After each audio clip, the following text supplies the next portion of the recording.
Oficial Electoral y hoy y mañana tendré el gusto de estar con ustedes para conversar sobre la libertad de expresión y el modelo de comunicación política.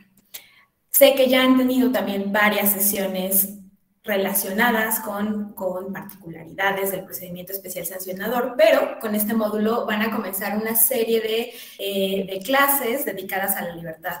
Vamos a iniciar con libertad de expresión, pero por ahí tendrán el miércoles una sesión sobre libertad periodística con el doctor José Ramón.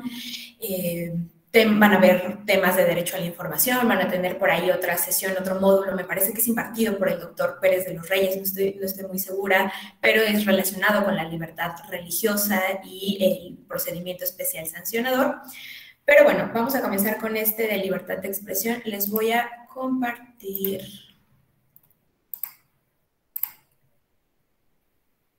la presentación. Listo, déjenme cambio el diseño para poder verlos.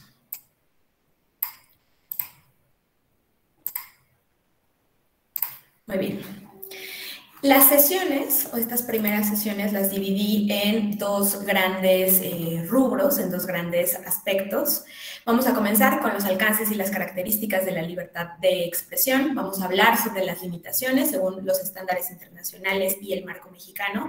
Y el día de mañana vamos a entrar ya a las características del modelo de comunicación política en nuestro país. Así es que vamos a comenzar. Me gustaría, antes de iniciar, escucharles. Para ustedes, ¿qué es la libertad de expresión? ¿Cómo podemos ir conceptualizando juntos la libertad de expresión? Sí, algo que quizás omití es, si en algún momento quieren participar, pueden alzar directamente la mano, pueden también abrir el micrófono o dejar sus comentarios en el chat, estoy pendiente de ambos. Adelante, Silvia. Sí, buenos días. ¿Me escuchas? Sí, gracias. ¿Bueno? Okay.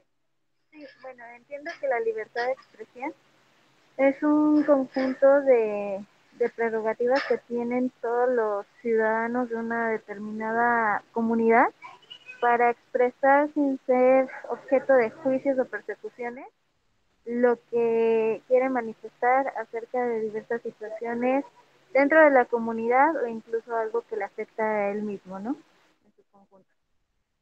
Gracias. Muchísimas gracias, Silvia. ¿Alguien más quiere compartirnos su noción, su concepto de libertad de expresión? Adelante, Patricia. Buenos días. Bueno, para mí es un derecho que tenemos las personas, los individuos, de hacer una libre expresión de nuestras ideas o de manifestaciones.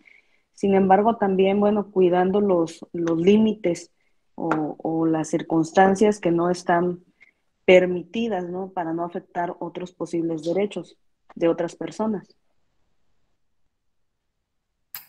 Muchísimas gracias, Patricia. Ya nos decía Silvia, entonces, bueno, Silvia y Patricia, estamos hablando de que podemos emitir la opinión que tengamos al respecto de cierto tema. Silvia nos decía sin el temor quizás de ser juzgados por este tipo de ideas. Y Patricia también nos menciona el tema de los terceros, no afectar a las terceras personas con la emisión de estas expresiones. ¿Alguien más tiene algún concepto distinto, algo que nos haya hecho falta abordar en estas dos primeras participaciones que nos quieran compartir?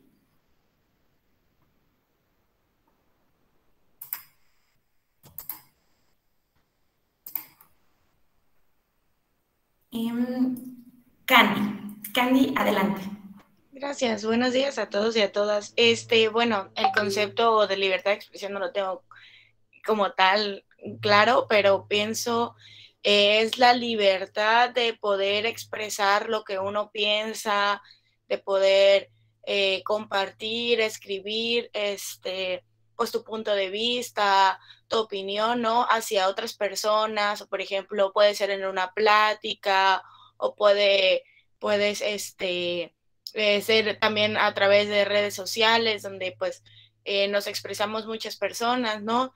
Es la capacidad, el poder nosotros decir lo que pensamos sin ser juzgados, sin ser amedrentados también en cuanto a esas opiniones o a esos pensamientos que nosotros tenemos.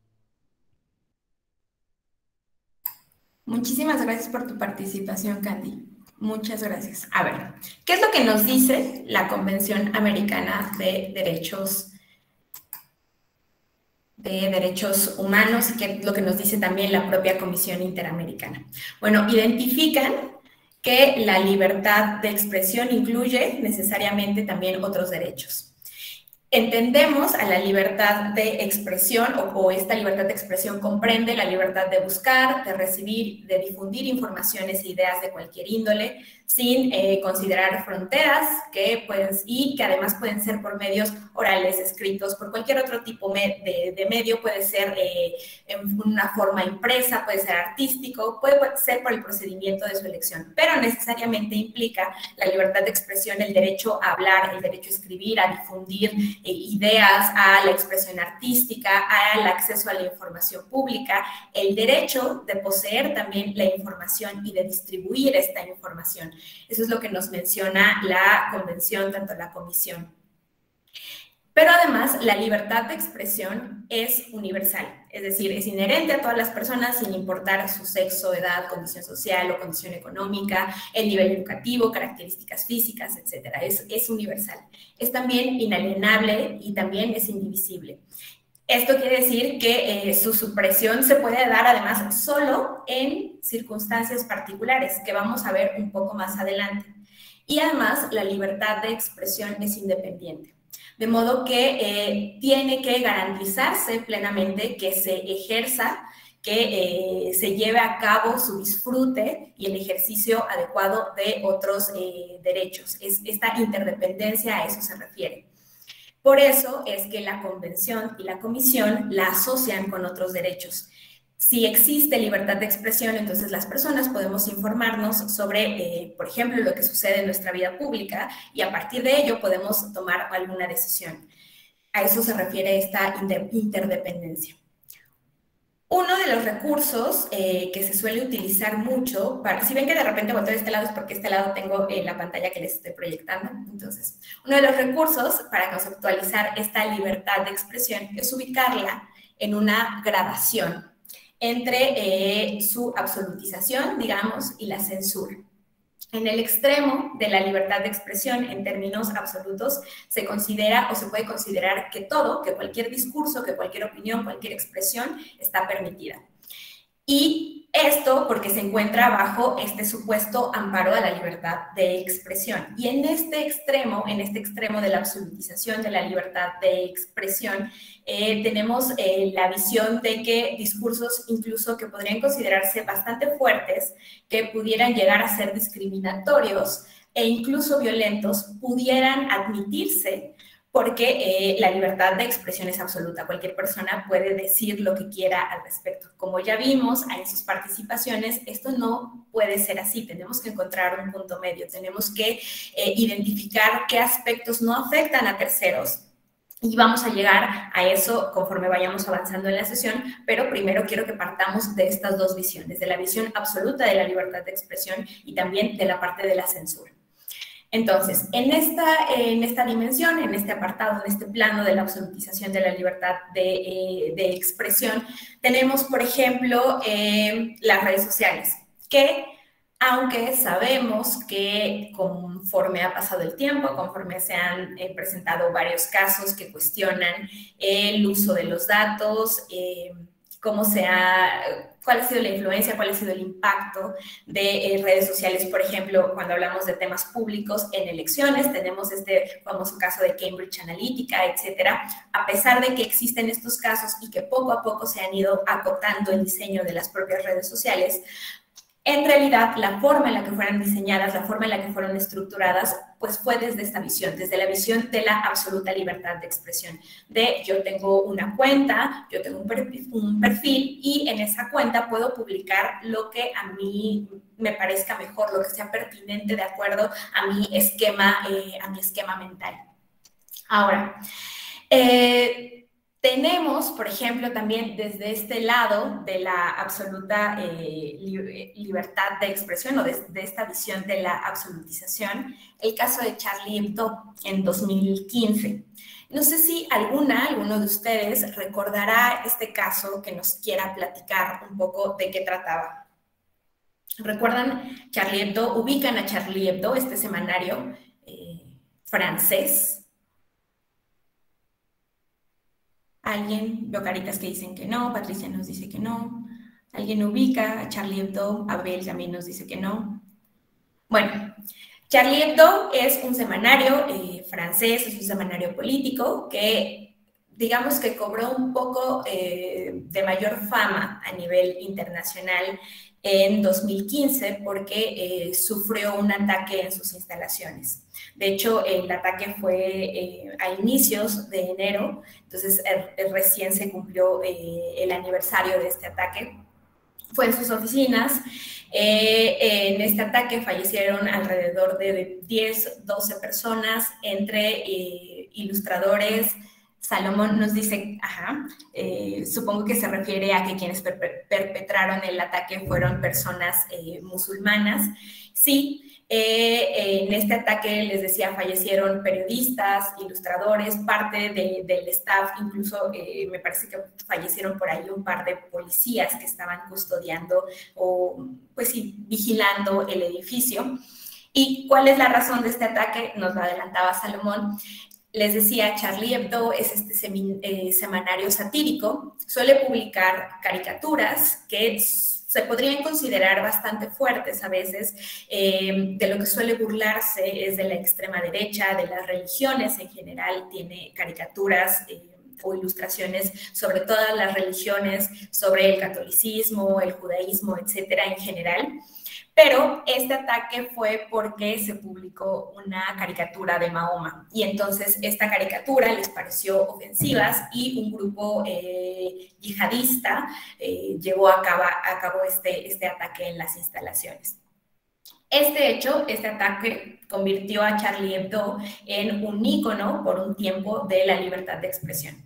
Porque lo que apuntaba la opinión pública es que, a pesar de que este discurso era un discurso fuerte, la forma en la que había sido generada esta ilustración podía ser considerada una dura crítica hacia la religión, hacia el islamismo en general, no solo hacia Mahoma. Aunque podía considerarse esto, en realidad estaba amparada esta caricatura en la libertad de expresión.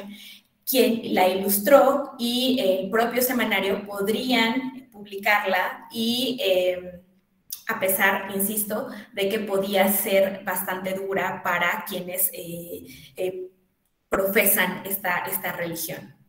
Ahora, la absolutización de la libertad de expresión tiene sustento en distintas teorías y quizás una de las más reconocidas o que se suelen ubicar más es el mercado de las ideas, que lo que plantea es que en la búsqueda constante de la verdad se deben admitir todas las ideas y todas las opiniones en el espacio público, en el debate público, y que entonces todas las formas del discurso se encuentran protegidas por el derecho a la libertad de expresión, independientemente de si este contenido de estas ideas, de estas opiniones, puede tener una mayor o una menor aceptación en un contexto social, político, cultural determinado.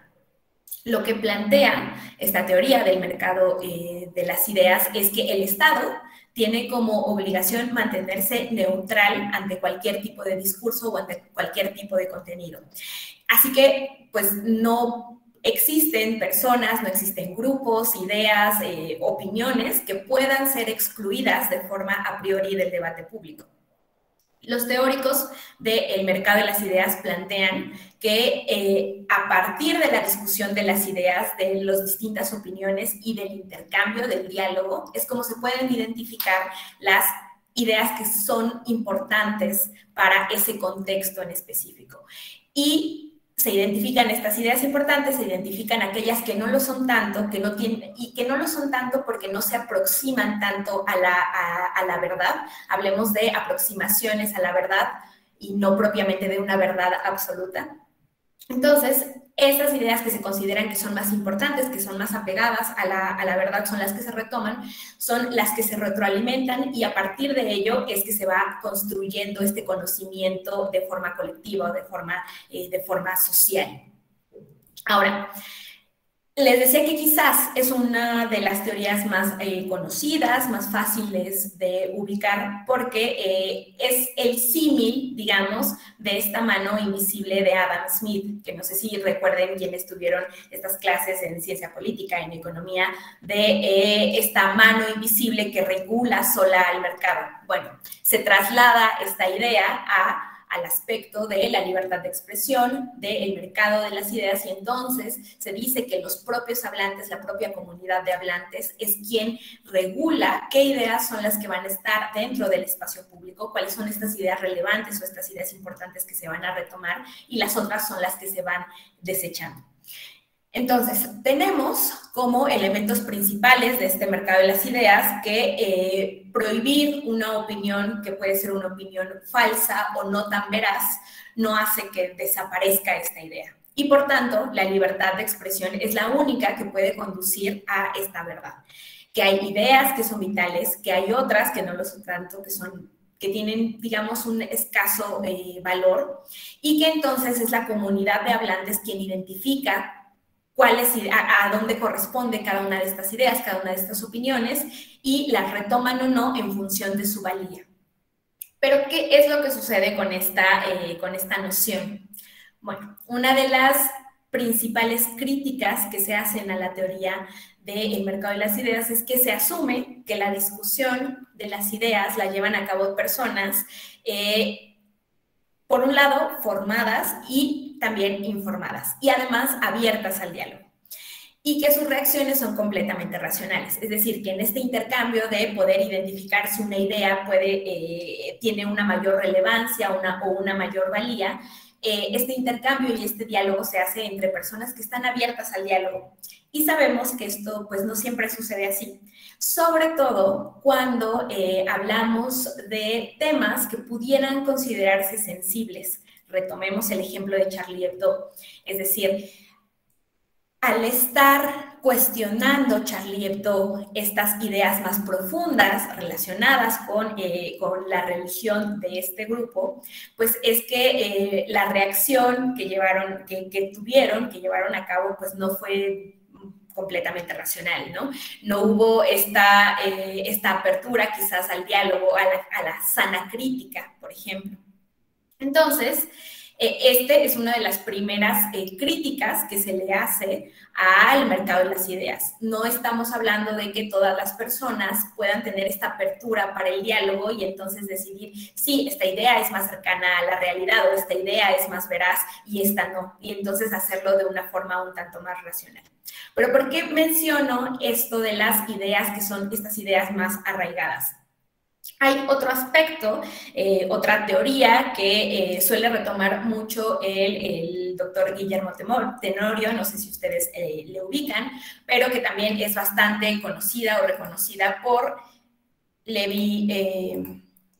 porque la retomó Lévi-Strauss, que es la ilusión totémica. Es la idea de estas, valga la redundancia, de estas ideas, de estos temas que no pueden ser tocados porque se consideran sagrados. ¿A qué me refiero?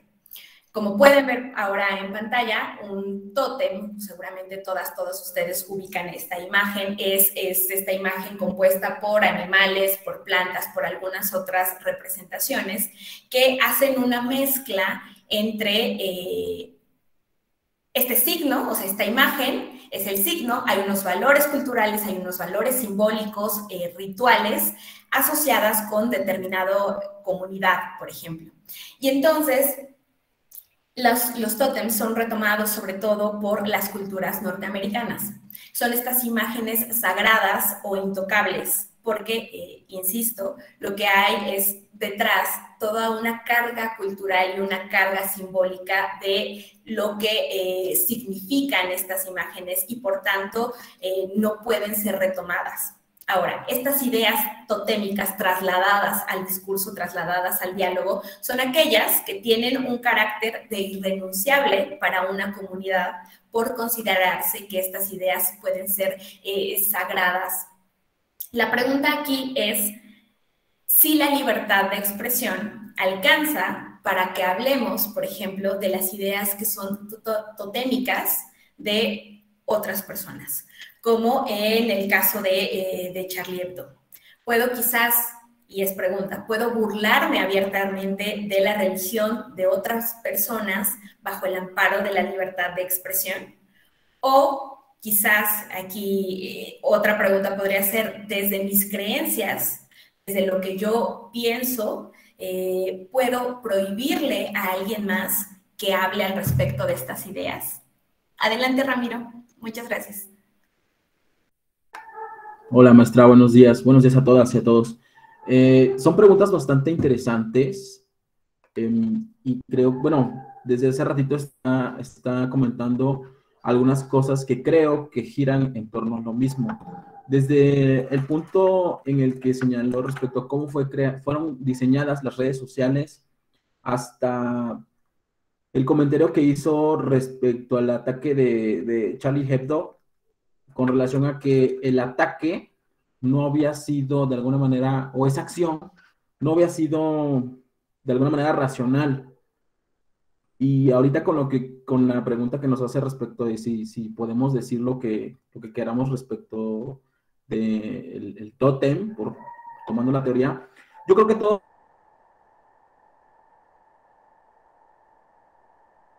gira en torno a como el pilar de la defensa de la libertad de expresión. Sin embargo, debemos de tomar en cuenta también las creencias de las otras personas. Por ejemplo, tan es así que, vuelvo a lo mismo, respecto al diseño de las redes sociales.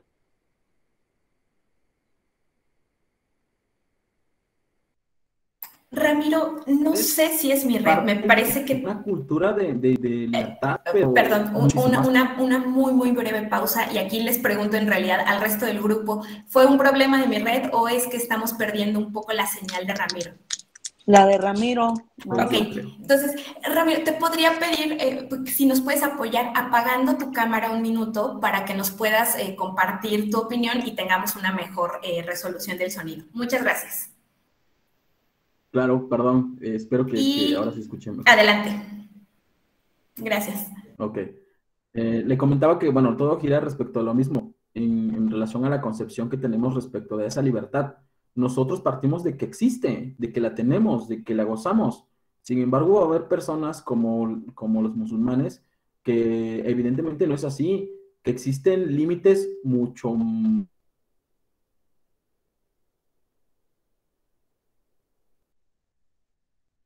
más marcados que los que nosotros pudiéramos decir que son tenues, incluso también a Estados Unidos, que evidentemente esa libertad de expresión es mucho más, de alguna manera, por así decirlo, desarrollada, defendida, que incluso en México. Acertadamente, un maestro nos decía, bueno, ¿por qué en Estados Unidos un político en el poder puede tomar un posicionamiento y en México no?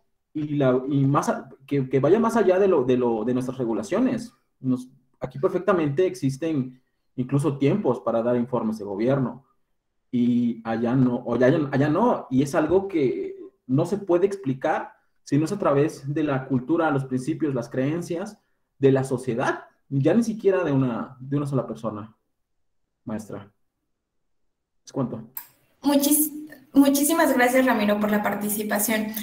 Tuvimos de todas maneras por ahí algunos problemas, pero alcanzamos a recuperar lo que decías sobre que responde la forma en la que hemos estructurado quizás o conceptualizado la libertad de expresión, que responde a un tema sociocultural. Sí, claro, cuando hablamos quizás de Estados Unidos, estamos hablando de que ellos, por ejemplo, lo ubican en la primera enmienda, ¿no? La libertad religiosa y la libertad de expresión se ubica en la primera enmienda y a partir de ello es que se configura todo su sistema y todas sus normativas.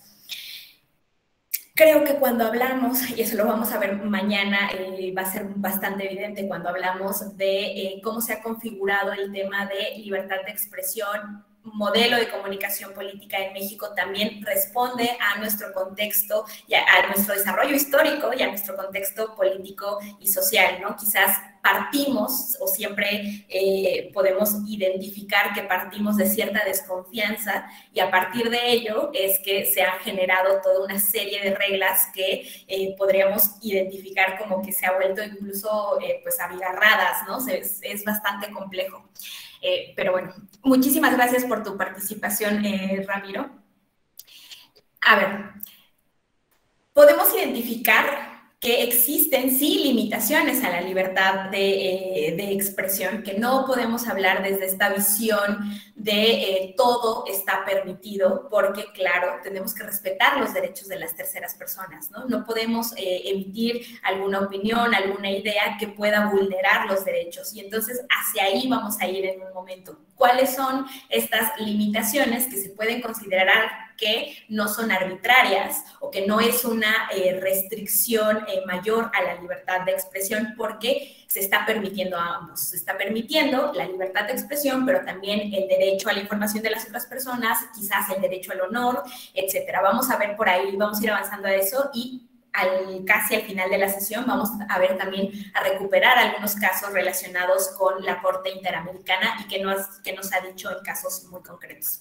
Pero bueno, pasando de este extremo de la libertad de expresión al otro, al de la censura, podemos identificar también varios aspectos.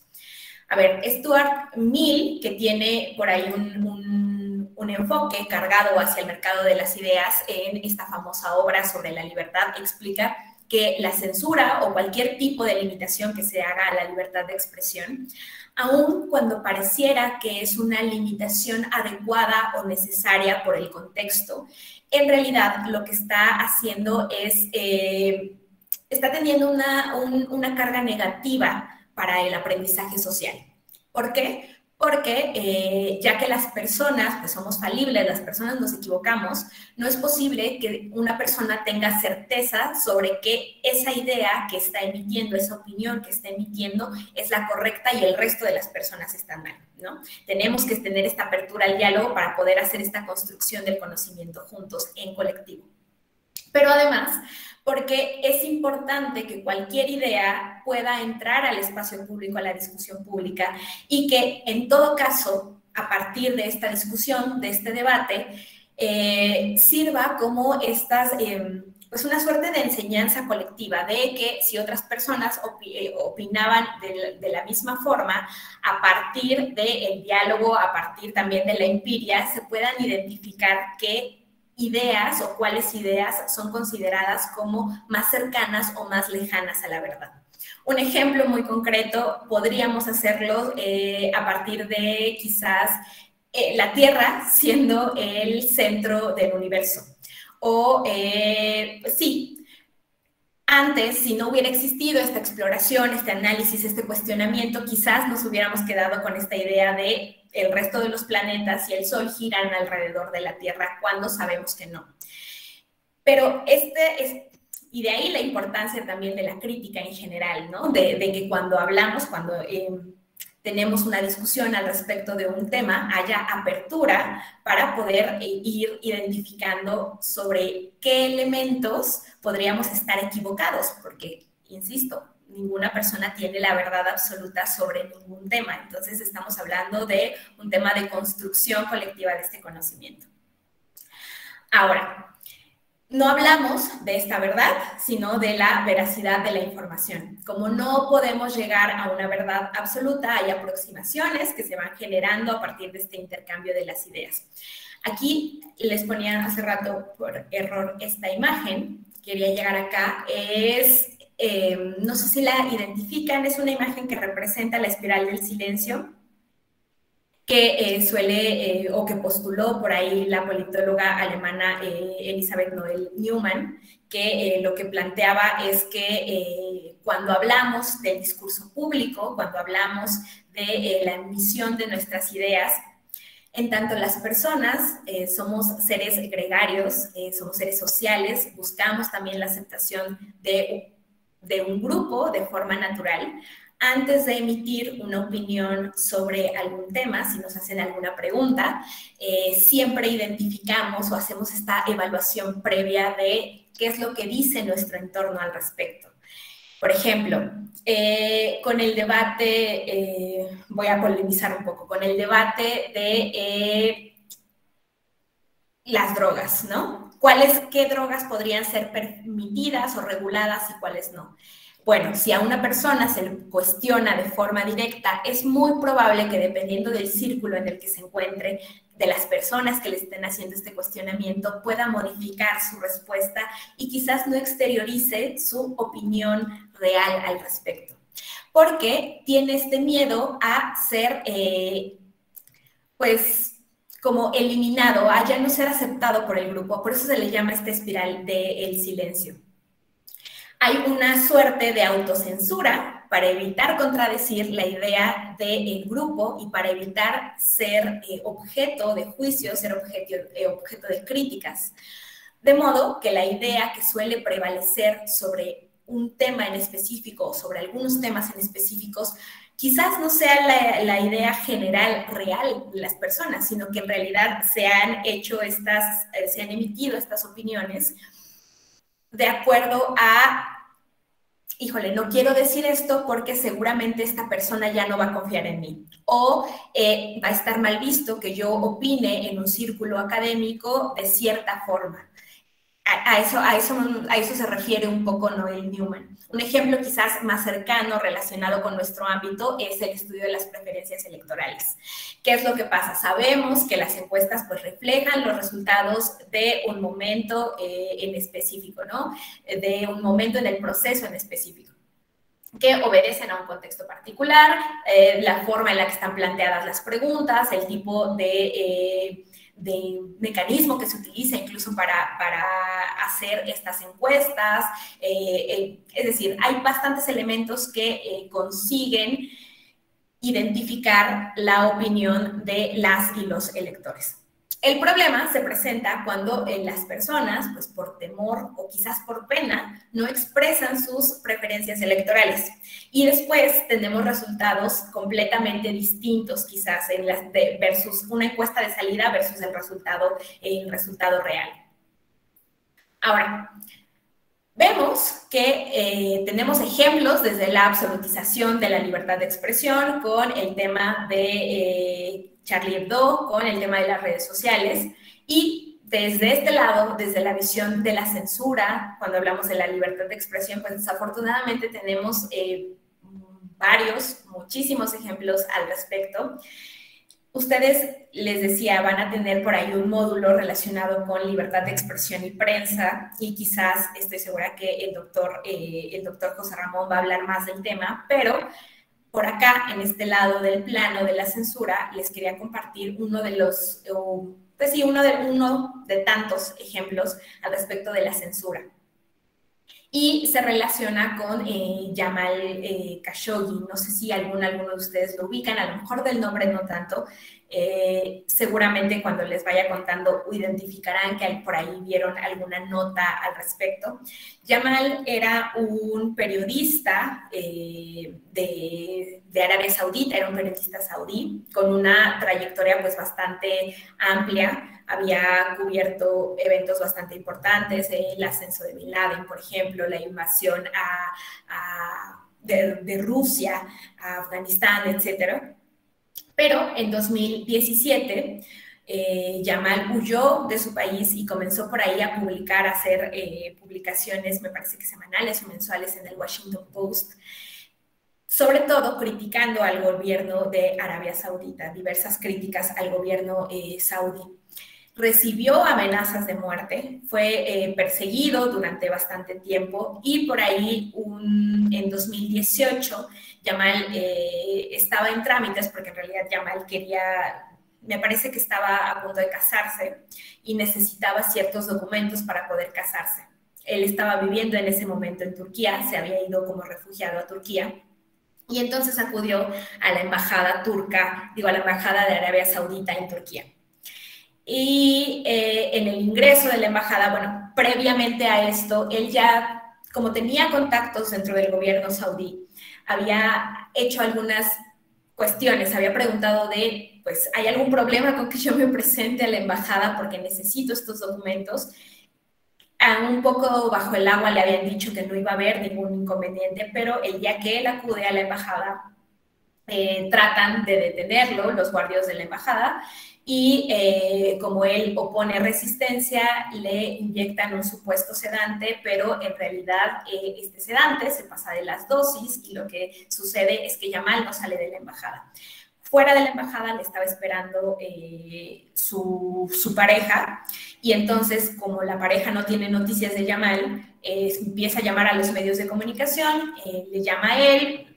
Bueno, después de aproximadamente 12, 18 horas, sale la embajada a dar un comunicado de prensa diciendo que lamentablemente Yamal había perdido la vida porque se habían pasado con la dosis del sedante. Es decir, estamos hablando de que un periodista, hay investigaciones al respecto, ustedes pueden buscar esta información, pero estamos hablando de que un periodista perdió la vida dentro de una embajada y pues se entiende o se puede suponer que en realidad este elemento que le inyectaron como sedante, pues en realidad no... O podría suponerse que desde un inicio fue parte como de una sobredosis, ¿no? En realidad, pues Yamal termina perdiendo la vida. Ese es uno de los tantos, porque tenemos muchísimos, innumerables y lamentables ejemplos desde la parte de la autocensura, desde este ejemplo que les decía con las encuestas o con una persona no queriendo emitir una opinión, una idea sobre determinado tema por este miedo al rechazo social o al rechazo de su grupo en específico, versus la censura de que podemos hablarla, les decía en este ejemplo, desde el periodismo, pero que también se puede presentar en otros ámbitos y en otros elementos. Ahora, después de explorar estos dos elementos, y además ustedes también con sus participaciones en el inicio de la sesión, podemos identificar que es importante o que hay una necesidad de analizar la libertad de expresión en el marco de los valores democráticos. Estoy hablando de que tenemos que incluir el tema de la pluralidad, de la igualdad, de la propia libertad, de la solidaridad y de la responsabilidad. Es decir, nos lleva a ser más conscientes de que somos parte de un colectivo, que ya no vivimos en este estado de la naturaleza que algunos teóricos plantearon, no sé, Rousseau, Hobbes, etcétera, sino que vivir en una comunidad política pues supone la responsabilidad de no vulnerar los derechos de otras personas, como ustedes ya decían, al ejercer esta libertad de expresión y al ejercer en realidad cualquier otro derecho. Pero también nos lleva a reconocer que sin la libertad de expresión, pues la participación en los asuntos públicos no sería efectiva, porque a partir de esta interdependencia permite que otros derechos, que otras libertades, como el de pensamiento, como el de asociación, puedan llevarse a cabo de forma plena, de forma efectiva. Entonces, podemos distinguir tres funciones generales de la libertad de expresión. Una función o dimensión que es individual, otra función que es la democrática y otra instrumental. Entonces, hablar desde este punto medio, no de la absolutización de la libertad de expresión, tampoco hablar de la censura, sino plantearnos aquí con estos elementos también democráticos, nos lleva a un gran debate filosófico y jurídico. ¿Cuáles son estos límites legítimos, no arbitrarios, de la libertad de expresión en un Estado democrático? Ahora, de acuerdo con el artículo 19 del Pacto Internacional de Derechos Civiles y Políticos, ninguna persona puede... Perdón, me perdí un poquito. A partir del artículo 19, ninguna persona puede ser molestada por sus opiniones, por investigar, por recibir información de cualquier tipo, ni por difundirla. No obstante, sí existen ciertas limitaciones y estas son las limitaciones que se plantean aquí en pantalla que ustedes pueden ver. Se señala que la libertad de expresión pues, no es absoluta, que sus restricciones deben ser siempre, deben estar explícitas en la ley, deben ser ubicarse expresamente en la ley y para que sean razonables tienen que buscar asegurar el respeto a los derechos o a la reputación de las demás o el respeto a la protección de la seguridad nacional, del orden público, de la salud o de la moral públicas. En este sentido, por ejemplo, cuando hablamos de, me parece que sí se los puse por acá, sí, cuando hablamos de la Ley de Seguridad Nacional en el caso mexicano, este es el artículo 3º y aquí nos menciona qué se tiene que entender por seguridad nacional, qué se entiende en México por seguridad nacional.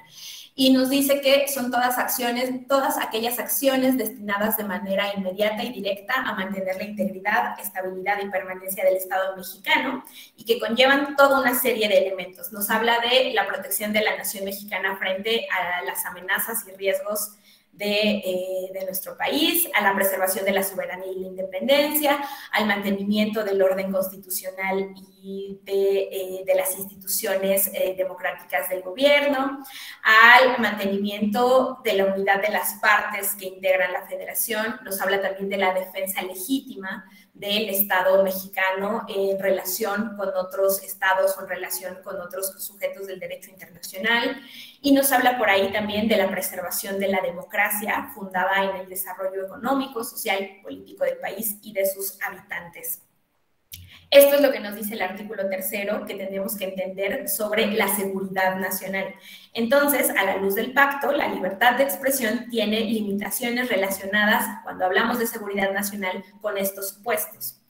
Otro ejemplo, pero ahora relacionado con la salud pública, es que existen diversas regulaciones, por ejemplo, cuando hablamos de los medios de comunicación y de qué se puede difundir o no. Cuando hablamos de salud pública tenemos quizás casos como las agencias publicitarias que no pueden utilizar quizás imágenes de personas menores de edad para proteger el interés superior de las infancias, etcétera. Sobre este tema, sobre la protección del interés superior de las infancias, tenemos supuestos también en el caso del Tribunal Electoral que tengo entendido, no sé si ya lo vieron, sé que lo ven en algún momento en este diplomado, no sé si ya fue un tema que revisaron, pero seguramente es un tema que van a revisar porque es un módulo dedicado a este tema, entonces van a ver más al respecto de la materia electoral, pero cuando hablamos de salud pública,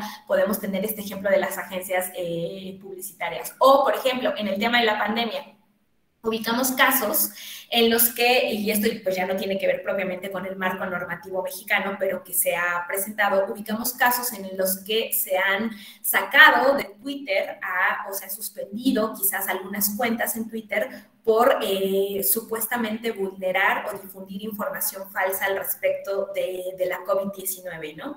Identificamos varios casos que son estas limitaciones para evitar que haya una afectación mayor a la salud pública. Entonces, ¿qué es lo que nos dice el marco normativo mexicano al respecto de estas limitaciones a la libertad de expresión? Bueno, encontramos que en la Constitución, como ustedes saben, en el artículo 6º, en el artículo 7º, nos plantean que es inviolable la libertad de difundir opiniones, información e ideas a través de cualquier medio, con excepción de aquellas que puedan vulnerar los derechos a terceros, a la moral o a la vida privada. Además de que el Estado mexicano tiene el deber de garantizar el derecho a la información. Por su parte, di clic en donde no tenía que dar clic y nos fuimos a algo de las sesiones de mañana. Permítanme un segundo.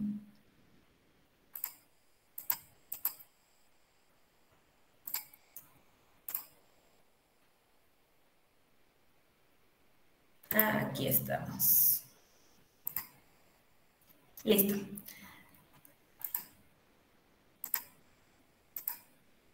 No, denme un segundo porque quiero que vean esto. Aquí estamos. Listo. Ahora sí. Por su parte, los estándares internacionales nos dan luces sobre qué elementos considerar para tales limitaciones, a partir de estos 3 principios que ustedes pueden ver en pantalla, del principio de legalidad, del principio de legitimidad y del principio de necesidad y proporcionalidad. ¿A qué nos referimos con esto? Con el principio de legalidad, que toda limitación debe siempre estar prevista de forma previa, de forma expresa, taxativa y clara en la ley, en el sentido formal y en el sentido material. Cuando hablamos del principio de legitimidad, estamos hablando de que toda limitación siempre tiene que estar orientada al logro de los objetivos establecidos en la Convención Americana de Derechos Humanos. Tiene que haber una orientación a la protección de los derechos de los demás, como ya veíamos, a la seguridad nacional, a la moral pública, a la salud pública, etcétera.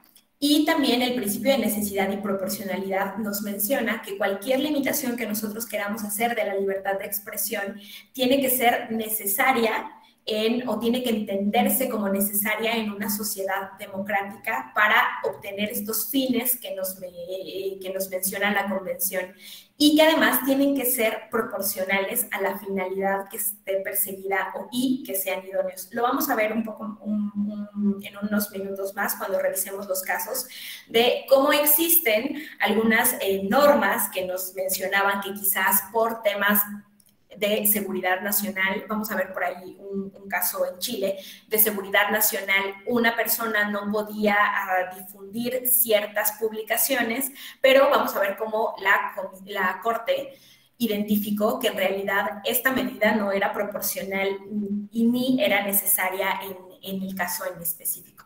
Ahora, a partir del marco internacional y de los pronunciamientos de los tribunales constitucionales supranacionales, se han fijado algunos criterios sobre limitaciones arbitrarias o limitaciones que podrían identificarse injustificadas a la libertad de expresión.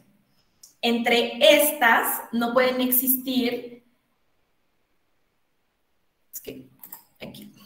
no puede existir estas 5. No puede haber censura previa, censura indirecta, no puede haber apología del odio, del discurso de odio, no puede haber leyes. En esto de que no puede haber, no es tan cierto. Existen leyes de desacato, pero la comisión nos identifica cuáles son estos riesgos de las leyes de desacato y también cuáles son los riesgos de que existan delitos de difamación. Vamos a entrar a cada uno de ellos. Cuando hablamos de censura previa, como veíamos, este es otro de los extremos cuando hablamos de la libertad de expresión. Sabemos que se tienen que permitir todas las ideas mientras no se vulneren los elementos que ya planteábamos, mientras no se vulnere la seguridad nacional, la moral pública, la salud pública, pero y entonces, ¿cómo resolvemos los problemas que derivan de esta libertad de expresión? Por ejemplo, el que alguien plantee que se le está difamando o que cierta información es inexacta. Bueno, lo que tenemos es en realidad un marco de responsabilidades ulteriores. No puede existir censura previa, pero sí existe este marco de responsabilidades ulteriores. Lo que nos dice la Comisión Interamericana al respecto es que la imposición de cualquier responsabilidad debe tener en cuenta necesariamente 4 elementos, 4 aspectos. El primero es que antes de que se imponga la sanción, ya deben de estar fijados los fundamentos para establecer esta responsabilidad. Y así nos tenemos que evitar sanciones a modo, es decir, tienen que estar fijados en una normativa, en una ley, a qué conducta le corresponde determinada sanción para que entonces, cuando se presente un caso en específico, no se puedan imponer o no se les impongan sanciones que podrían considerarse como de censura, para que no se cuarte la libertad de expresión. Lo que nos dice también la comisión es que estos fundamentos deben de ser muy precisos al respecto de cómo se dan estas situaciones. Tiene que hablarnos de las circunstancias, del modo, de las características del hecho o de la situación que se pretenda sancionar para que no se preste a ningún tipo de interpretación. que las sanciones deben de perseguir siempre fines pues legítimos y que los fundamentos para establecer la responsabilidad deben ser necesarios para asegurar este fin legítimo, que era un poco lo que veíamos previamente. Ahora, sobre este caso, sobre la censura previa, tenemos dos ejemplos, ambos chilenos. El primero es el caso Olmeda Bustos contra Chile, mejor conocido como la última tentación de Cristo. No sé si alguno de ustedes recuerde este caso de la última tentación de Cristo.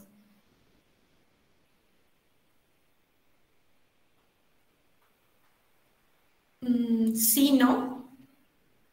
Veo algunas caritas que dicen que no. Bueno, este caso se presentó, no recuerdo si les puse por acá, no creo que no. Les puse los elementos. Recordarán que en este caso la película La última tentación de Cristo fue prohibida todavía durante la dictadura de Pinochet en Chile, y a su término, al término de la dictadura,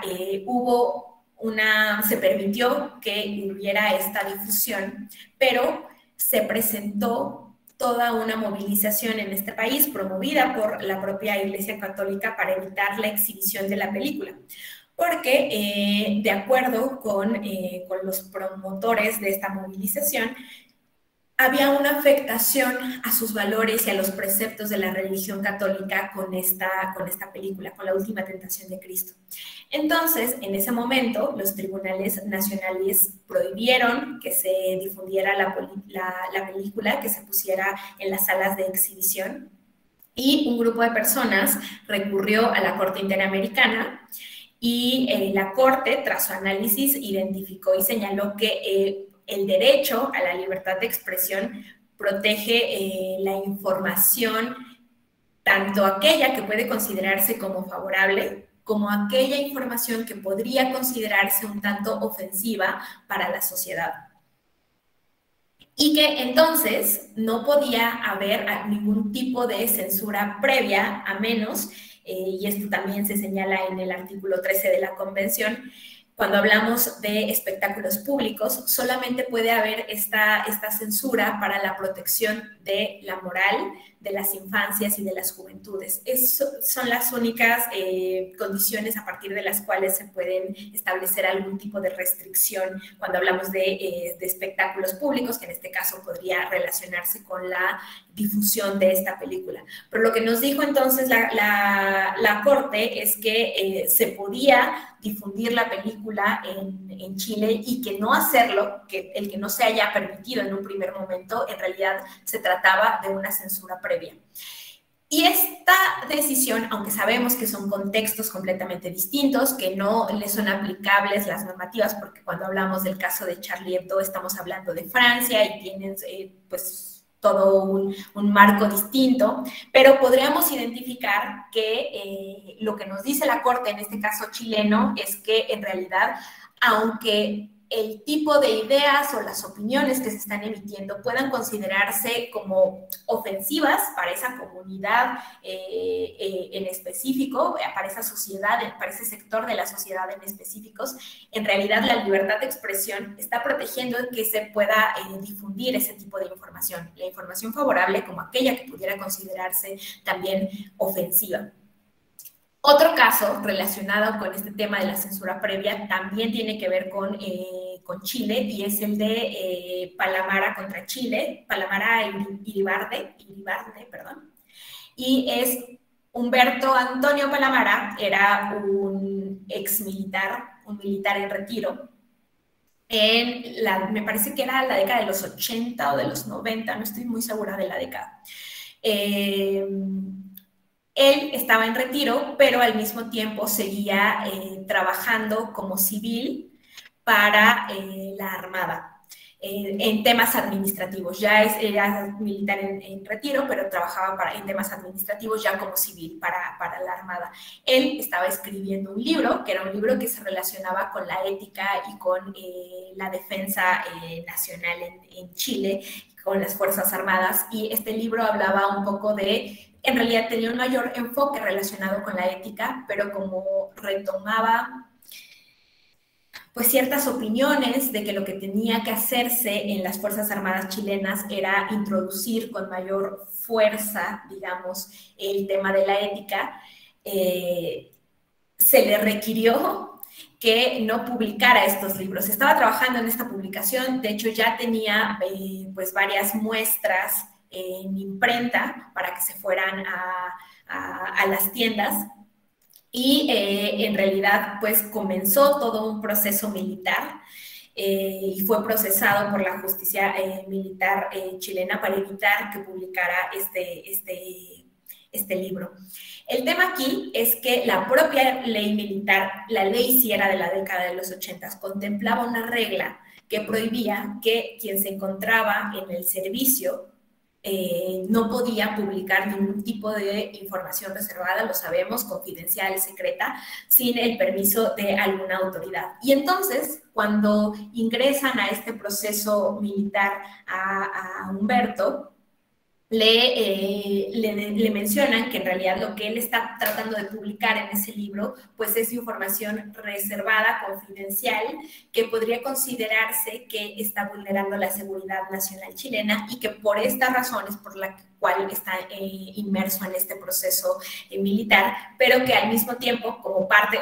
Le iniciaron dos procesos, uno relacionado con la emisión de esta información, la publicación de esta información, y otro relacionado con desacato, porque se le pidió que entregara los documentos que tenía bajo su poder y que entregara también los libros que ya estaban en imprenta, y él se negó y entonces se le iniciaron estos dos procedimientos. De ambos procedimientos se le encontró culpable y entonces como parte de la sanción, digamos, le quitaron los libros que tenía en imprenta, le quitaron los materiales que ella tenía procesados en su casa, le quitaron el documento que estaba escribiendo, le quitaron absolutamente todo lo que tenía que ver con este libro de ética y seguridad. Y entonces, cuando llegó este caso a la Corte, cuando la Corte supo de este caso, lo que hizo fue mencionar que pues uno, para garantizar el derecho a la libertad de expresión de forma efectiva, el Estado pues sí puede limitar indebidamente el derecho a difundir opiniones e ideas, y señaló que en este caso en concreto no bastaba con que se le permitiera escribir y difundir estas ideas, es decir, que había sido incorrecto lo que había llevado a cabo las autoridades militares, pero que para resarcirlo no solo significaba que le dejaran publicar este libro, sino, bueno, no solo tenía que poder escribirlo, sino además tenía que poder difundirlo. Ese es el tema.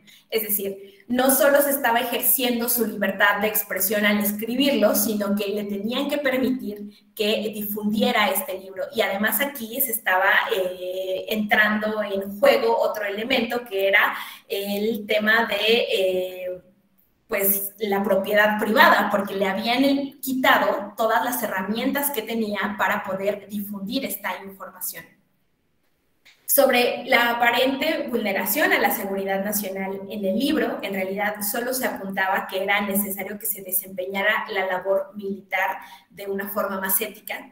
No decía nada más, no estaba difundiendo información que considerara como confidencial o secreta. Entonces, simplemente se estaba haciendo como recomendaciones al respecto de que tenía que ser una labor más ética, la labor militar.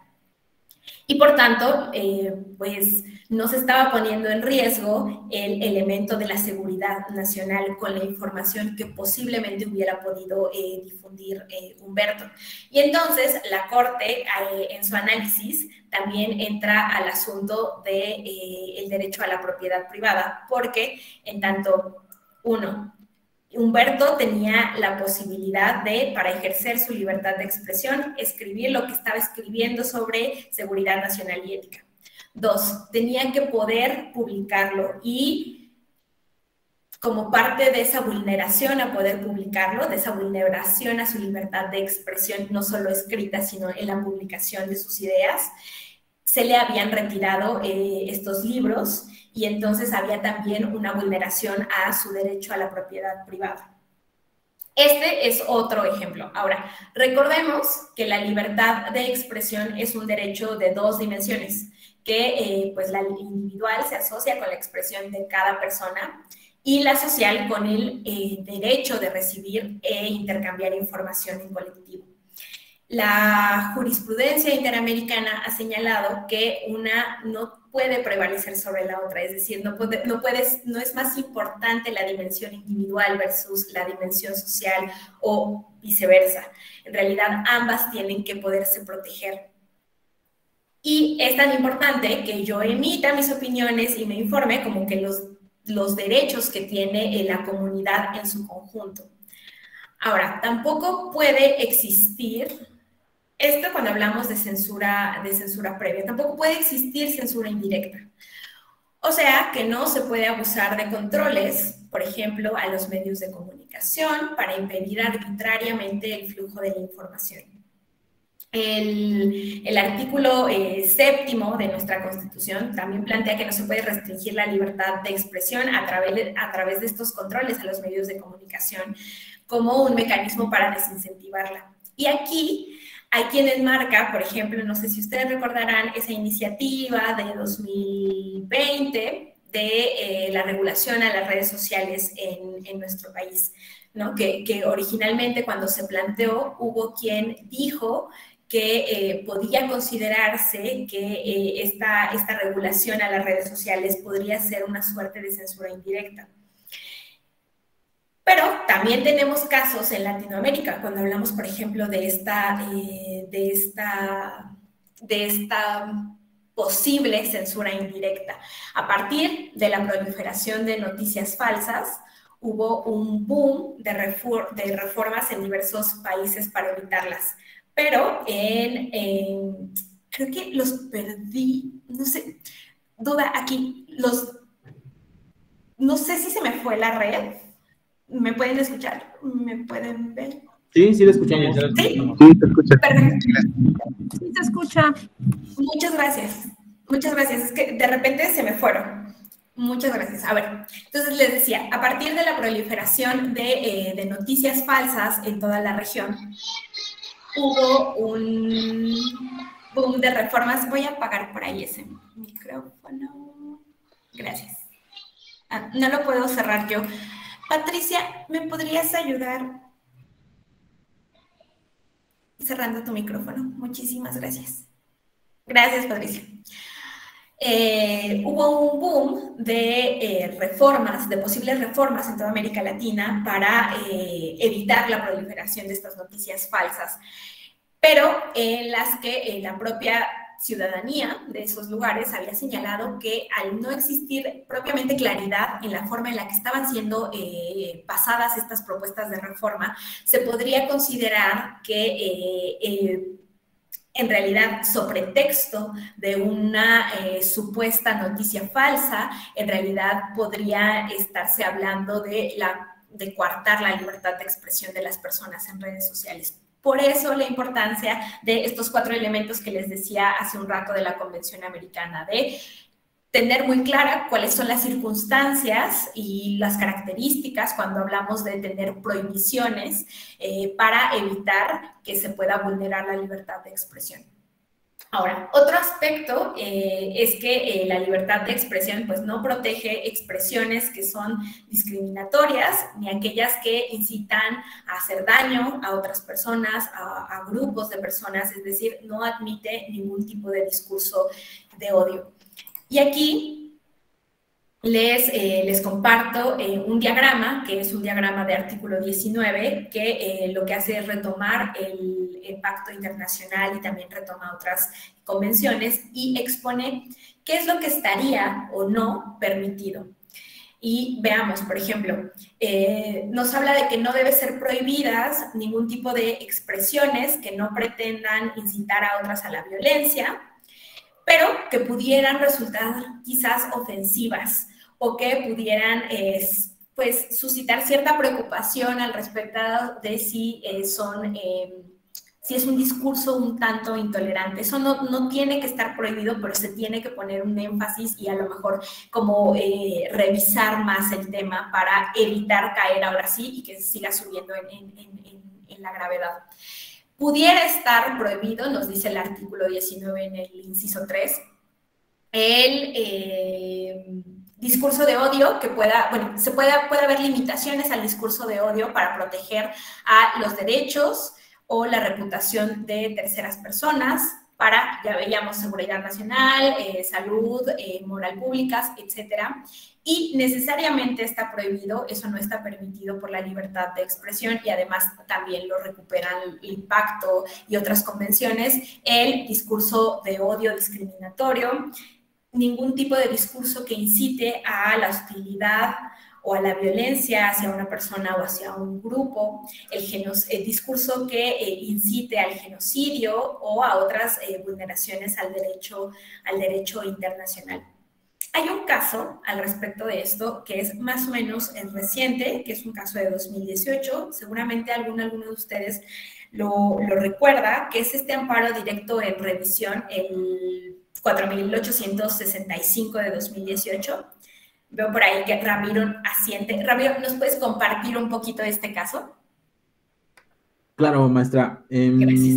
Resulta que una persona lo contratan en un X lugar, en una empresa en la Ciudad de México. Lo contratan y esta empresa es parte de la propiedad de unas personas judías. Tiene contrato y todo, sin embargo, bueno, estas personas lo que dentro de su forma de trabajar, tratan de que su equipo, pues, sus colaboradores sean también judíos con el fin de ayudarse en comunidad. Sin embargo, esta persona no era judía, era mexicano. Lo contratan, al otro día se presenta a trabajar, muy normal. Ojo, no es una persona, o sea, no se prejuzga en que sea una mala persona, por así decirlo, ¿eh? Se presenta a trabajar y uno de sus compañeros, que ya colaboraba ahí, se da cuenta que tiene un tatuaje, me parece que en el cuello, en la oreja, algo así. Es una cruz esvástica de la Alemania nazi. Entonces, inmediatamente informa a sus superiores y deciden despedirlo porque se sienten ni siquiera incómodos, sino se sienten inseguros con la presencia de esta persona que de alguna manera difunde un mensaje a través de su tatuaje.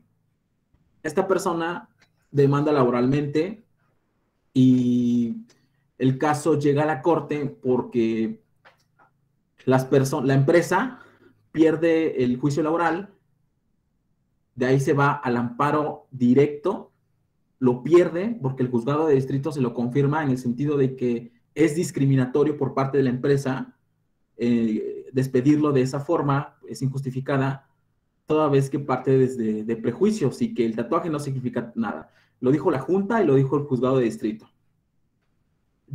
La empresa se va al juicio de amparo en revisión ante el tribunal colegiado y la corte lo atrae. Y la corte hace una ponderación de la colisión de derechos entre precisamente la libertad de expresión que esta persona, este muchacho alegaba desde un principio de que yo soy libre de marcar mi cuerpo como yo quiera, mientras yo no dañe a los demás y un simple tatuaje no tiene por qué causarle daño, ni mucho menos representar un peligro para ellos. Yo no les estoy haciendo nada, soy una buena persona. Bueno, pero esas personas decían que no, que era muchísimo más grave de lo que él pensaba, que son una comunidad que evidentemente han sufrido mucho cuestiones de odio simplemente por ser quienes son. Entonces, bajo ninguna circunstancia podían permitir o tolerar cierto nivel de expresión sobre su seguridad personal y sobre su integridad como comunidad, ya ni siquiera en un plano individual, sino como colectivo. Entonces, la Suprema Corte resuelve y revoca para el efecto de concederles el amparo y únicamente le pagan pues sus proporcionales de un día. Sin embargo, tienen el despido por justificado, toda vez que esa libertad de expresión que evidentemente él tiene no puede invadir una esfera respecto de la integridad personal de las personas que se sienten en peligro en ese contexto, y toma en consideración esos antecedentes que dan como, tienen como hecho notorio. Es un caso bastante interesante. Yo lo estudié en curso de secretario y al principio yo no estaba de acuerdo. Yo le decía al magistrado, ¿sabe qué, señor? O sea, imaginemos que yo no sé absolutamente nada ni de historia universal, ni contemporánea, ni de cuestiones geopolíticas, nada. Soy una persona completamente ignorante. Sin embargo, ese signo, esa cruz esvástica me gusta. Y digo, ¿sabes qué? Me la voy a tatuar. Házmela en el pecho, en la mano, donde sea. ¿Qué de malo tiene haciendo uso de ese desarrollo de la libertad de la personalidad y de la expresión, tener un signo que yo desconozco? Y yo creo que, y yo estaba equivocado, creo, ahorita, ¿no? Porque él me decía, es que no, o sea, fueron crímenes de odio tan graves que sería un absurdo que tú me vengas con el cuento de que no sabes qué es lo que significa. Entonces, por difícil que parezca y por fuerte que pudiera ser hasta cierto punto ese argumento, yo creo que tenía razón. O sea, mi argumento no tenía razón. ¿Sabe qué? O sea, el hecho de que yo desconozca esos eventos tan trágicos no me da el derecho de suponer que a las otras personas no les pudiera hacer daño. Porque evidentemente esas personas de ahí no se bajaban. ¿Sabes qué? A mí me da miedo y yo me siento en un evidente peligro. No darles la razón sería no reconocer todo lo que han sufrido en comunidad. Entonces, la Corte revoca el amparo indirecto y se los otorga a ellos. En vez de negarlo, lo otorga. Es un caso muy, muy padre. Muchísimas gracias por compartirnos toda la historia, Ramiro. Hay por ejemplo, una precisión. Es que, retomando lo que tú decías de qué pasaría si yo me tatúo y no tengo todo el contexto de lo que significa la esvástica y entonces, pues, simplemente me hice el tatuaje y pues yo no sabía. Hay algo que sucede en el asunto. Desde un inicio, antes de despedir a esta persona, cuando alguien de sus compañeros se da cuenta que tiene este tatuaje en el cuello, las personas dueñas de la empresa se acercan a él y les dicen, en tanto somos la empresa es de una comunidad judía, los dueños son de comunidad, como parte de la comunidad judía, tu tatuaje nos vulnera. Y entonces lo que hicieron fue pedirle que o se lo borrara o se lo cubriera para poder seguir trabajando con ellos. Y ante la negativa de esta persona es que ahora sí rescinden el contrato, se le liquida y empieza toda esta cadena que ya nos compartiste. Entonces, en realidad, en un inicio no se le despidió solamente, sino que sí se le pidió que tuviera estas acciones para evitar vulnerar los derechos del resto de las y los trabajadores de esa empresa, pero pues no quiso hacerlo. Y como mencionas, empieza toda esta análisis de la Corte ya en este amparo en revisión. Lo que nos plantea la Corte es que los derechos que estaban por ahí en juego era el derecho a la igualdad y a la no discriminación y el derecho al libre desarrollo de la personalidad, a la libertad de expresión, que se diría que todos estos derechos eran parte de quien tenía el tatuaje versus expresiones de odio racial, ¿no? Aquí es como empieza el análisis de qué pesa más, a qué se le da un mayor valor o cuál es el que es, en términos de este análisis jurídico, qué es a lo que tendría que llegar.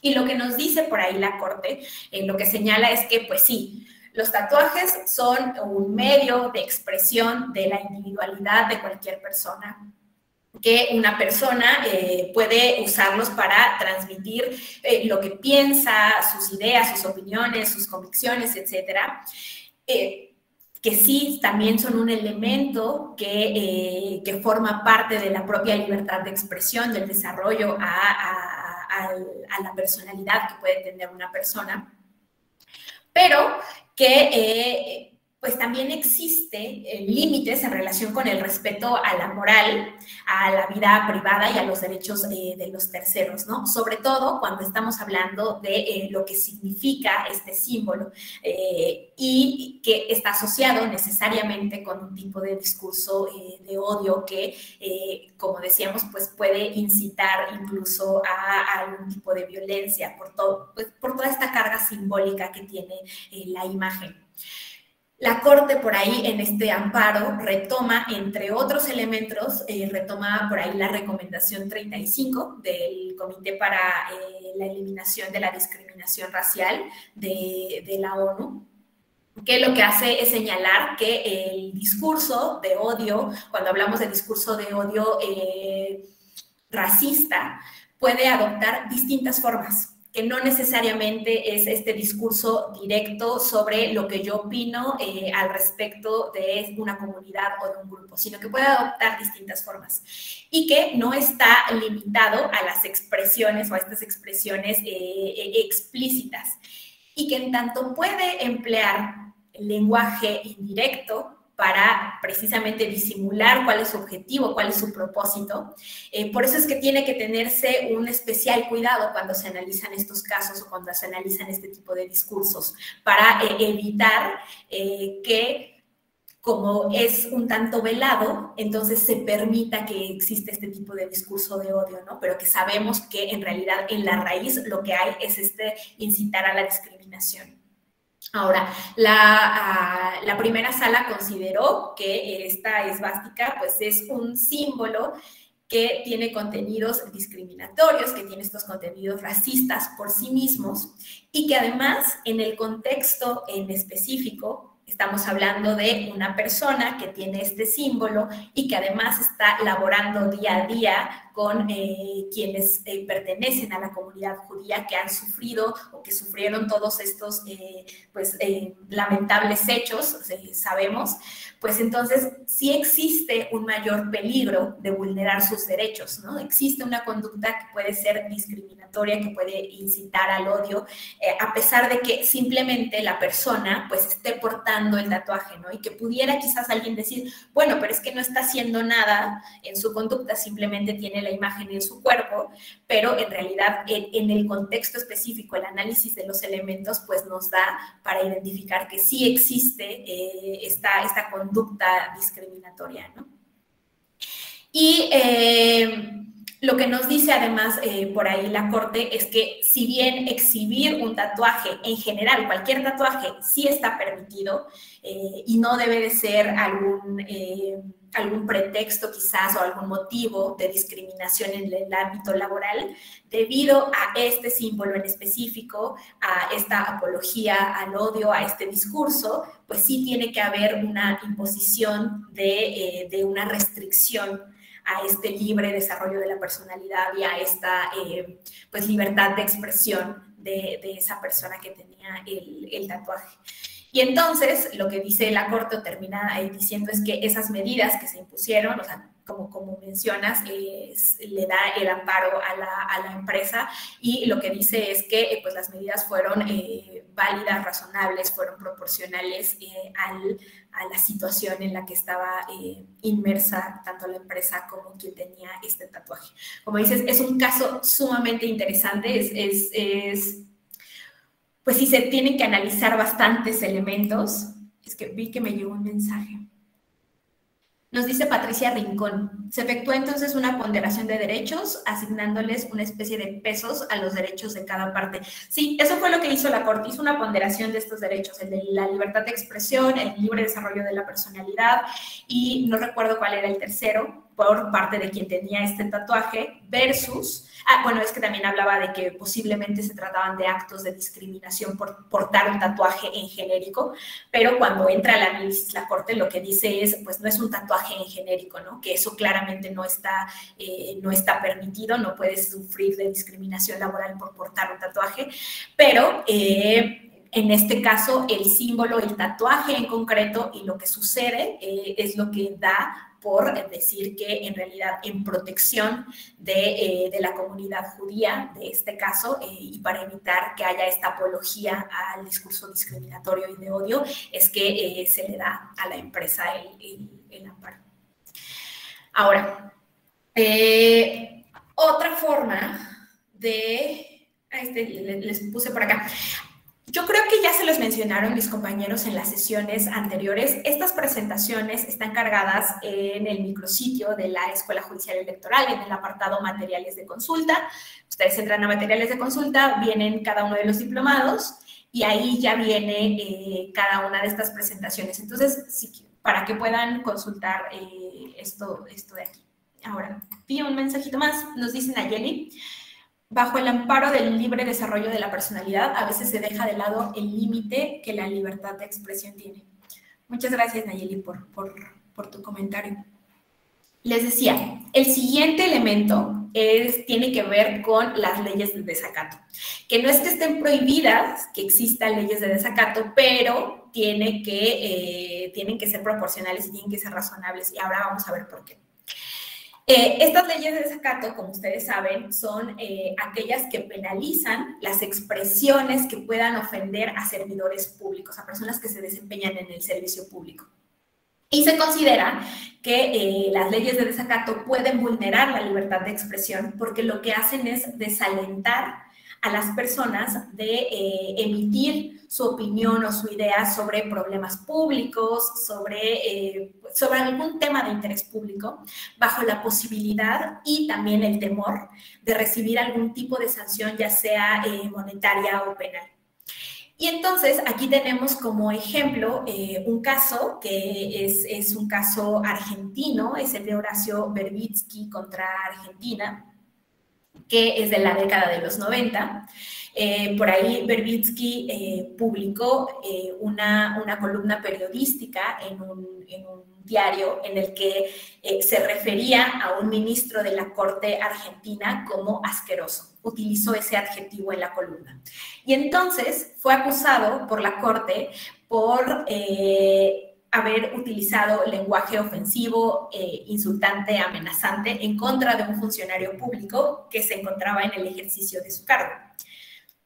En su análisis, la Comisión Interamericana consideró que las normas sobre desacato pues no son propiamente compatibles con la Convención Americana, porque lo que hacen es, esto que ya les mencionaba, restringir el debate, porque además pues estas leyes de desacato se pueden prestar para el abuso de la autoridad con el fin de acallar ideas y de acallar opiniones que pudieran resultar perjudiciales a la imagen o a la legitimidad de algún servidor, servidora pública y a la propia institución. Entonces, bajo este pretexto, utilizaron la ley de desacato para evitar que una persona se exprese de cierta forma. Y algo que también resaltó la comisión en este análisis que realizó es que este tipo de leyes lo que hacen es que colocan al servicio público en un grado de protección que podríamos considerar un grado de protección mayor en comparación con el resto de las personas. Y que, pues, claramente el que existan como niveles, digamos, de ciudadanas, ciudadanos, lo que hace es contradecir los principios para someter al escrutinio público también la labor del servicio público y así evitar algún tipo de despotismo. Es decir, quienes laboramos en el servicio público estamos ciertos de que nuestra labor siempre va a estar sujeta a crítica. Hablábamos hace un rato que la crítica lo que nos hace es en realidad mejorar, porque hay una mayor aproximación a la verdad cuando tenemos esta apertura al diálogo y a la crítica. Entonces, en este caso en concreto, lo que nos dijo la comisión es que estas leyes de desacato son contrarias a la convención y que cuando se tengan que imponer, lo vamos a ver ya con el tema de delitos de difamación, tienen que identificar muy bien cuáles son los elementos y a qué nos estamos refiriendo cuando hablamos de desacato. Les decía, cuando hablamos de delitos de difamación, lo que tenemos es que igual que estas leyes de desacato pueden desalentar la participación de la sociedad, pueden ser utilizadas para fines perversos, para fines distintos, Y por eso se plantea que cuando existan este tipo de reglas, y sobre todo cuando hablamos, por ejemplo, de, cuando existan reglas de difamación, el Estado tiene que enfatizar en la reparación del honor de las personas afectadas y en las sanciones a quien se difama. Tienen que ser siempre proporcionales, a la falta, para evitar que se acuse injustamente de difamación, para evitar la difusión de información o de opiniones al respecto del servicio público, por ejemplo. Y es que aquí lo que tenemos, otro elemento que tenemos se relaciona con el escrutinio público. Estos dos elementos, tanto las leyes de desacato como los delitos de difamación, se relacionan con el escrutinio y con las figuras públicas. ¿Quién es una figura pública? ¿Qué es lo que nos dice la Corte al respecto? En un par de tesis, lo que nos dice es que se puede considerar que tenemos tres tipos de personas o de figuras públicas. El primero somos los servidores públicos, esta queda pues muy clara, es quien se dedica al servicio público. El segundo son las personas privadas, pero que tienen una proyección pública, es decir, a quien alcanza cierta publicidad por la actividad que está desempeñando o por su relación con algún tipo de suceso que pueda considerarse importante o relevante para la sociedad. Y aquí, en las personas privadas con proyección pública, podemos ubicar a quien se desempeña en el periodismo, a quien incluso podría desempeñarse en el espectáculo o en la farándula, también entran aquí porque son personas privadas que tienen esta proyección pública. Y también tenemos los medios de comunicación, al ser estas entidades cuyas opiniones, cuyas ideas suelen imponerse en la sociedad y que son las que dominan en la opinión pública y que lo que hacen es pues, generar creencias. ¿Por qué es importante hacer esta distinción entre la esfera de lo público y de lo privado? Básicamente porque con el ejercicio, con el discurso de la libertad de expresión, pues se han presentado varios casos en los que se cuestiona la vida privada de algunos personajes públicos, como podrían ser periodistas, actores, actrices, pero también los servidores públicos. E incluso tenemos estos casos de personas que no eran conocidas, que no tienen un desempeño o una proyección pública, pero que el que se haya presentado algún acontecimiento o algún hecho relacionado con ellos les dio esta proyección. Por ejemplo, todas estas personas que se vuelven de repente famosas en redes sociales porque alguien grabó un video sobre que estaban haciendo X o que estaban en determinada situación. Todas esas personas tienen ese alcance y podríamos considerarlas en todo caso como personas privadas con proyección pública, pero aquí es muy importante que tengamos en cuenta que esas personas per se pues no querían ser o no querían adquirir este carácter público y que se les está sometiendo a una crítica severa que, pues a la que no tendrían que estar siendo sometidas propiamente, ¿no? Y aquí podemos hablar entonces de la protección de la información personal, de nuestra imagen, del derecho al honor, del derecho al olvido, ¿no? Cuando hablamos, por ejemplo, en el caso mexicano, podríamos estar hablando de los derechos ARCO, de acceso, rectificación, cancelación y de oposición. Y sobre este asunto tenemos algunos casos, o les voy a compartir 3 casos. El primero, que se relaciona con, los primeros 2 se relacionan con el derecho al olvido en Europa, uno en España y otro en Italia. El primero es una consulta que se hizo por ahí al Tribunal de Justicia de la Unión Europea, es el asunto el 131 de 2012, que surge de la negativa que tuvo o que hizo el periódico La Vanguardia, que es este periódico español.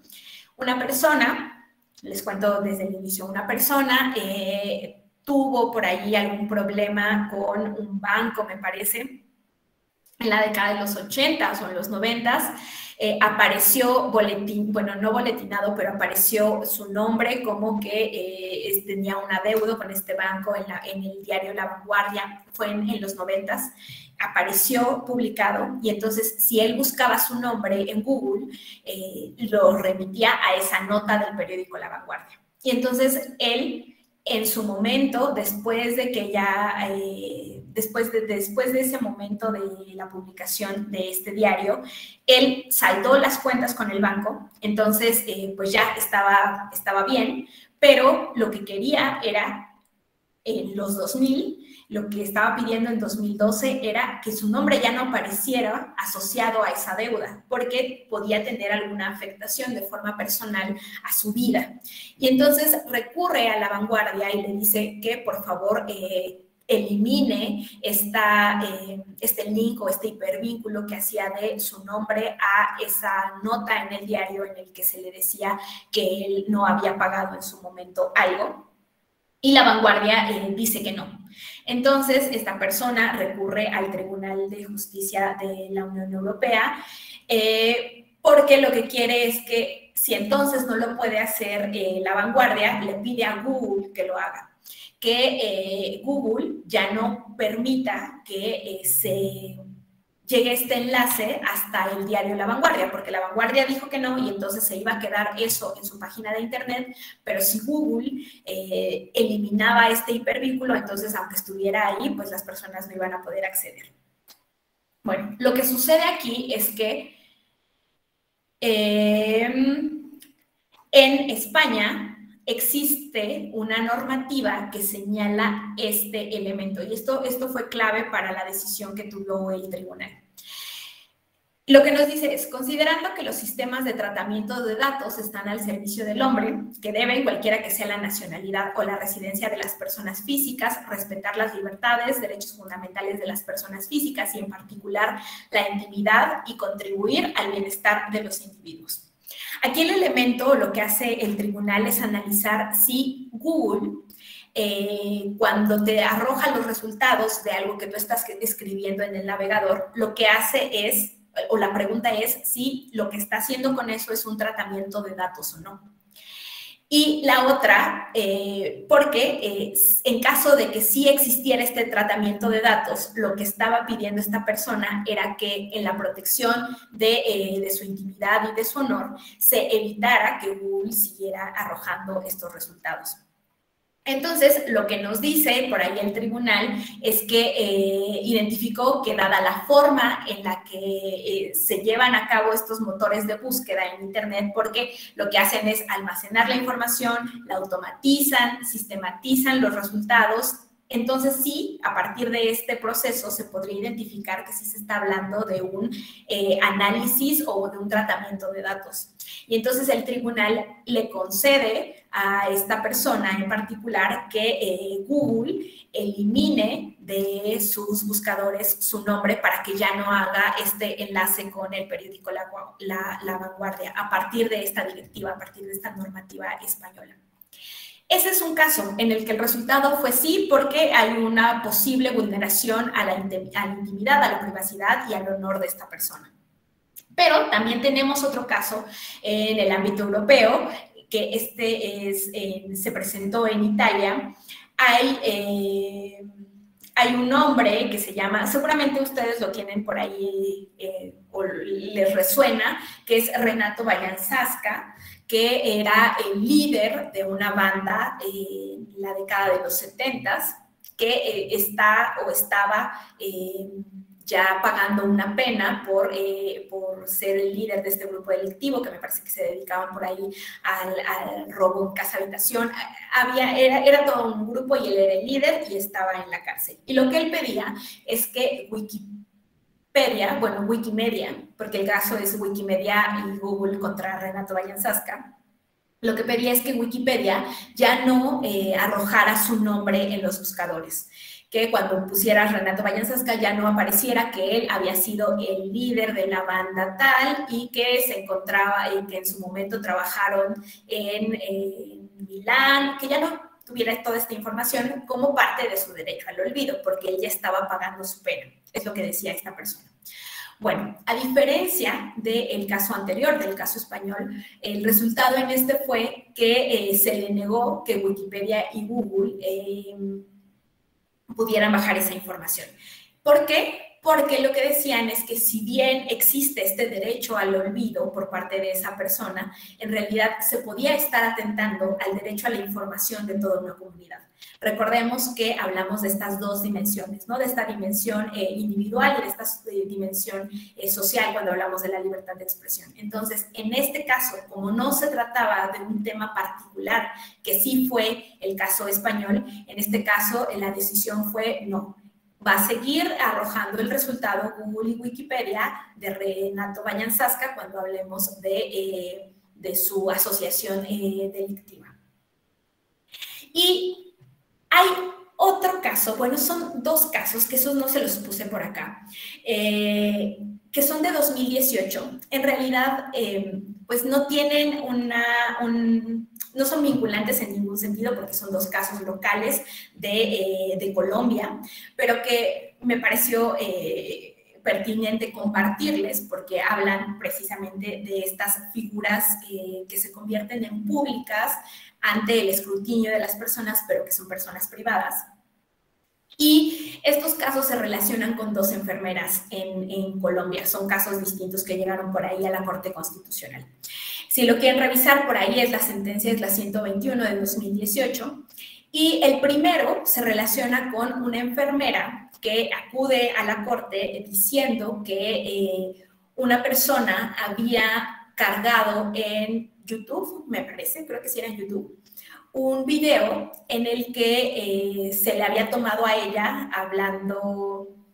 Ella se veía cómo estaba en su computadora y estaba ingresando a la página de Facebook y ella estaba en el hospital en la recepción y entonces le toman este video, lo suben a YouTube y lo ponen como las enfermeras que están en redes sociales y no están llevando a cabo sus labores, ¿no?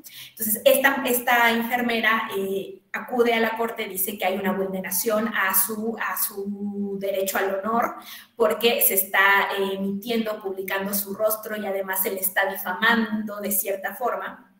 Pero ella dice específicamente que sí se menciona que ella es quien está ahí. En realidad en el video no queda muy claro, o sea, sí puede identificarse que puede ser ella, pero quien emite este audio en el video habla en genérico de las enfermeras, no habla del nombre completo de la enfermera en específico, no la señala. Entonces, lo que nos dice la Corte de Colombia en esta sentencia es que en tanto no hay forma de que haya una personalización propiamente de esta persona, de hecho, desecha el asunto y ya no entra más en ello. Pero lo que pedía originalmente ella era, pues, que la plataforma le dijera quién era la persona que había cargado el video, porque entiendo que en la cuenta de YouTube sí aparecía un nombre, pero era una persona falsa, era una cuenta falsa, y entonces ella quería saber qué persona había subido esta información a YouTube.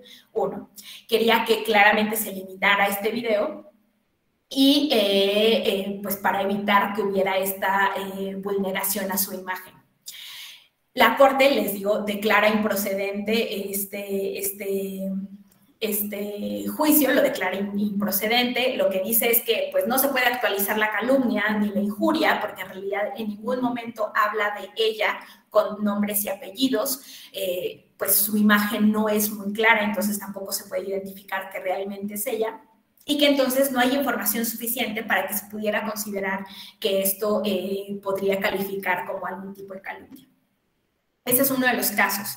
El segundo se trata también de otra enfermera que lo que sucede es que entiendo que ella estaba en la recepción, llegó una persona con un paciente, que este paciente iba a ser ingresado a cirugía, se le especificó que a cirugía o a este apartado del hospital simplemente podía ingresar el paciente y entonces esta persona molesta, graba un video de esta enfermera que le dijo que no podía ingresar y empieza a decir que estaba siendo discriminada por ella. Porque además en ese momento quien está grabando el video lo que dice es que ella tiene me parece que tenía una prótesis en una pierna. y que entonces estaba sufriendo de discriminación y que por eso es por lo que no se le estaba dejando ingresar al hospital.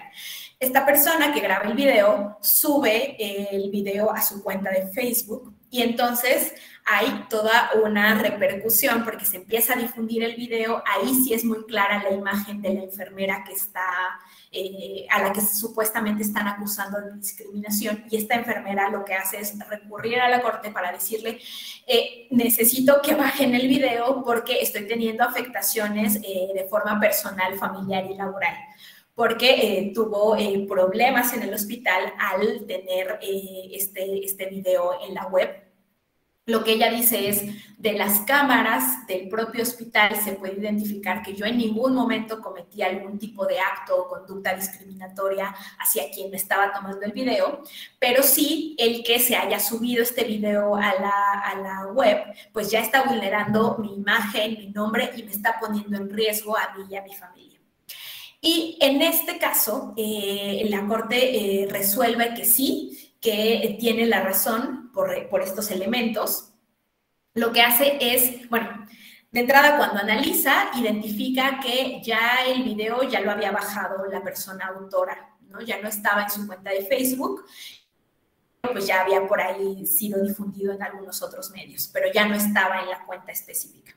Entonces, lo que dice la Corte, lo que le pide es que tiene que emitir a esta persona que cargó el video en su Facebook, tiene que emitir una disculpa pública hacia la enfermera para evitar que se siga vulnerando su imagen, porque ya no estaba por ahí el video, pero emitir una disculpa pública porque los actos que ella consideraba que habían sido discriminatorios en realidad no habían sido discriminatorios.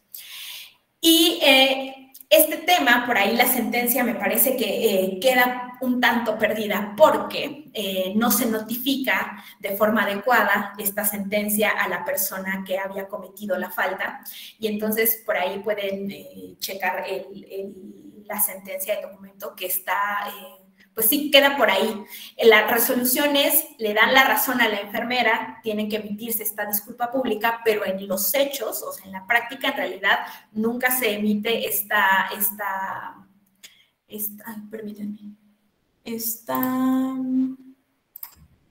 disculpa pública. ¿Me podrían repetir el número del expediente? Sí, claro, es el 121 de 2018 de Colombia.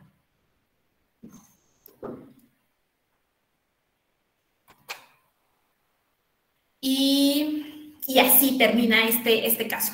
Les decía que estos dos, en realidad, como son del ámbito local colombiano, pues no tienen una mayor repercusión, lo sabemos, pero pues es importante saber cómo se ha ido resolviendo estos asuntos que son pues relativamente nuevos, y cómo sí han llegado también a los tribunales, ¿no? Cuando hablamos, por ejemplo, del derecho al honor, a la imagen, a través de las redes sociales, que es lo que se ha dicho al respecto. Ahora, finalmente, en materia electoral, la jurisprudencia interamericana señala que la libertad de expresión, y ya se los había mencionado por ahí en algún momento de la sesión, tanto la libertad de expresión como el derecho a la información, pues son fundamentales para el debate público, porque lo que hacen es permitir identificar cuáles son los perfiles idóneos para desempeñar algún cargo en el servicio público, que lo que permiten además también es que haya una mayor circulación de ideas y de opiniones, fomentan el análisis, la crítica, el debate de las propuestas, y que además pues promueven la transparencia y la rendición de cuentas en general. Este es el panorama a nivel nacional e interamericano cuando hablamos de la libertad de expresión y del derecho a la información. Les decía que el día de mañana lo que vamos a hacer es entrar ya con el modelo de comunicación política, qué es lo que se ha dicho en el ámbito electoral y cómo se relaciona esto con la libertad de expresión. Pero hasta aquí, digamos, en términos teóricos, nos quedaríamos el día de hoy. Entonces, no sé si alguno de ustedes tenga alguna pregunta al respecto de lo que vimos hoy, si tengan alguna duda, si quieran compartirnos algo al resto de quienes estamos en la sesión. Veo caritas que dicen que no. Ok, perfecto. Bueno, entonces les decía, mañana entramos con el modelo de comunicación política y ya vamos viendo cómo este desarrollo histórico nos llevó a lo que tenemos hoy, a las múltiples reglas que tenemos hoy en materia de libertad de expresión en el modelo de comunicación. Muchísimas gracias por su atención, por su participación en la sesión de hoy y pues nos veríamos mañana a las 11 de la mañana. Hasta mañana, bonita tarde. Gracias, hasta mañana.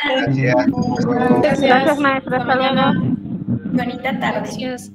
Hasta mañana, maestra.